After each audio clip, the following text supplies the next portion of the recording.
Grabe, ang itim-itim na oh. Yaks!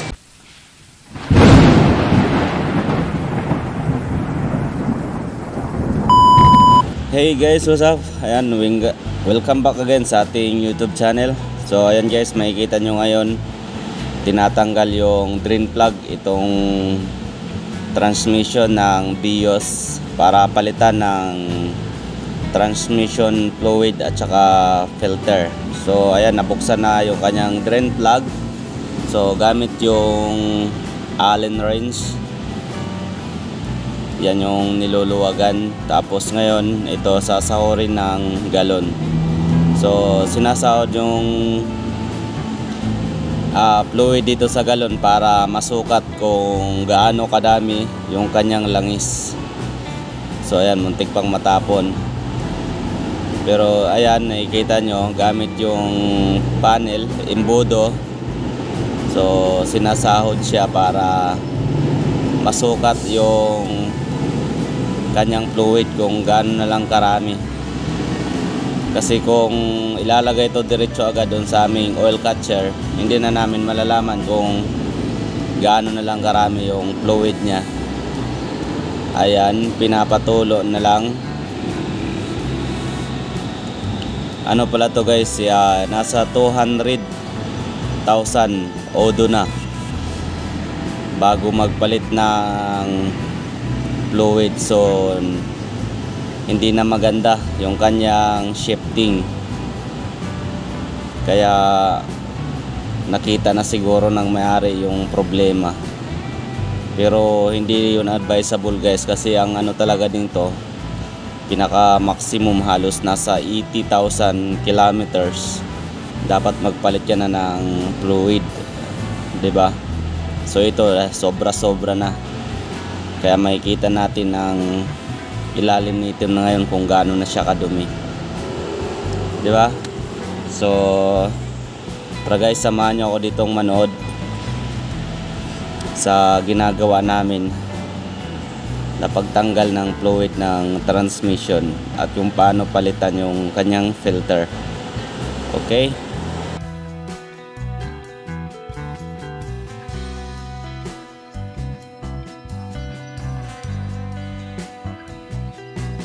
Ayan guys, maliban sa galon, mayroon pa yung metal sa ilalim at saka karton para once na may tumalsik sa ilalim, hindi siya magkalat doon sa sahig.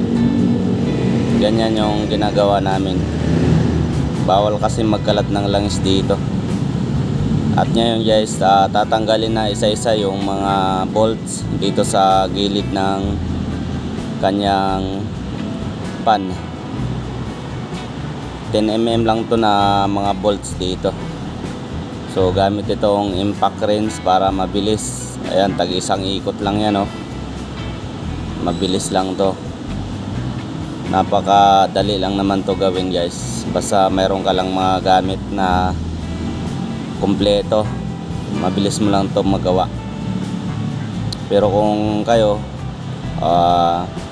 di nyo magawa, so mas mabuti na pumunta na kayo sa mga trusted nyong mechanic para mas mapabuti yung paggawa, diba? Kasi tulad nito, nasa ilalim, kung wala kang lifter nito, mahihirapan ka talaga nito sa paggawa kasi gagapang ka dito lalo na pag BIOS, napakababa ng clearance nya mula sa lupa, diba? Kaya dalhin mo na lang sa mga may lifter para iangat lang siya. So mabilis lang siya gawin. Tulad nito, andito kami sa ilalim, so mabilis lang siya gawin, diba? So ayan, pag once na naluwagan na lahat, nakuha na yung bolt, binalik niya dito yung drain plug. Tapos anuhin lang to sa gilid gamit yung screw. Ayan, pupukpukin mo lang para umangat ng konti yung tagiliran niya. Kasi nakadikit kasi yan, sobrang dikit niyan dahil mayroon yan gasket sa ilalim tsaka parang silicone. Yan, gamit lang yung screw dito, pupukpukin mo lang para umangat. Ayan, maliit na screw yung ginamit ako, diba? umangat na siya bigla. So may langis pa yan sa loob, di pa yan na drain lahat. Kaya ingat kayo sa ganitong gawain, mamaya natapunan kayo sa mata. Napakahirap pa naman. Bali tinirhan niya to ng 2 bolts dito para hindi siya bumagsak in case na pag-angat niya ng screw, di ba? So ganyan yung kanyang technique dahil wala siyang helper. Wala siyang kasama dito. Ako kasi taga video lang dito. Hindi ako gumagawa dito. Ano lang ako dito, videographer. So, di ba? So, ayan. Matatanggal na yan. Ganyan yung technique niya. So, ayan. Natanggal na yung kanyang pan. Diba? So, yung nakikita nyo, ayan o. Di ba? Napakadumi. Iyay.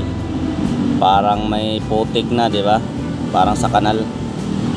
So, ngayon dito guys, tatanggalin na kaya ang kanyang filter. Ito yung kanyang filter guys.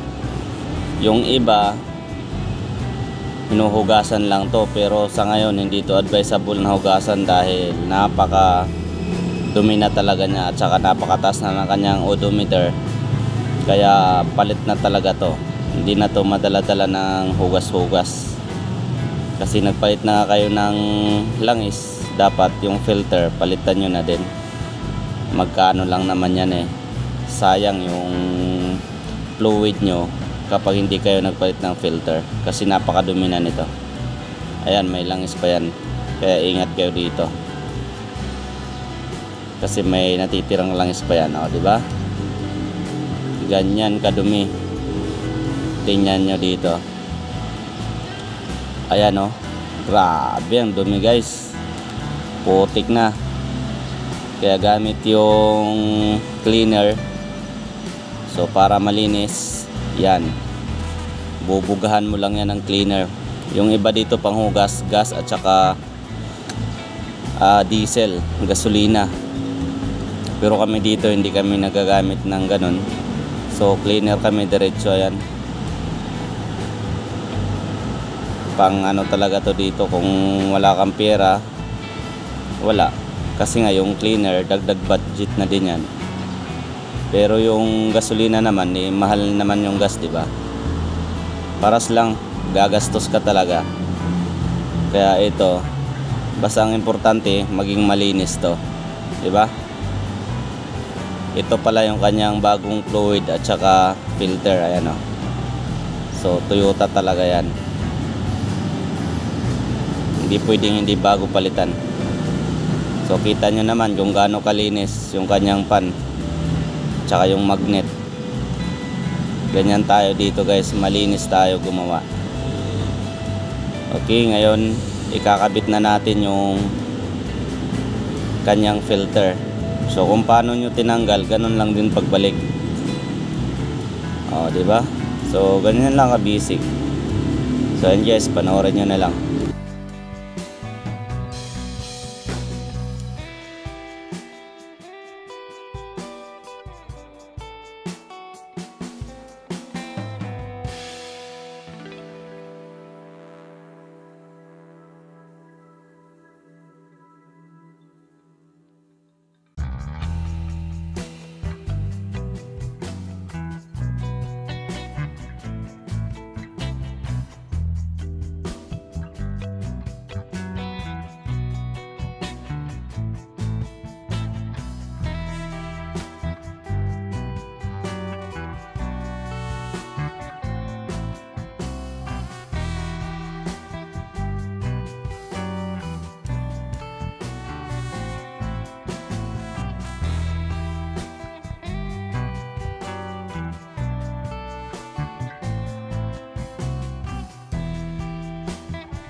Akala mo